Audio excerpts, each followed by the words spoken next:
মা, আজকে হঠাৎ করে এত কিছু রান্না কেন করছো গো? বাবা কি কি করছে একটু বলো তো শুনি। আজকে হয়েছে তোমার ঝিঙে আলু পেঁয়াজ দিয়ে পোস্ত হয়েছে, শুকনি আচ্ছা। শাক হয়েছে, আর চিংড়ি মাছের পোস্ত হবে, টমেটোর চাটনি, ডাল, আর তোমার মাছের কালিয়া। বাবা, এত কিছু!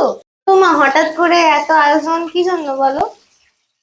দিদি তো ওখানে নিজে রান্না করে খায়, বাড়ির রান্না তো এত কিছু রান্না ওখানে করতে পায় না, খেতেও পায় না, তার জন্য করা। আর আমার তো দুটো লক্ষ্মী, বড় লোক ছোট লক্ষ্মী বাড়িতে থাকে সব খেতে পায়, আর বড় লক্ষ্মী বাইরে থাকে খেতে পায় না, তার জন্য একটু আয়োজন করা হচ্ছে। আর তুমি যে এইভাবে আমাকে লক্ষ্মী বলছো, আর যখন তোমার সাথে আমার ঝগড়া হয় তখন তখন কি হয়?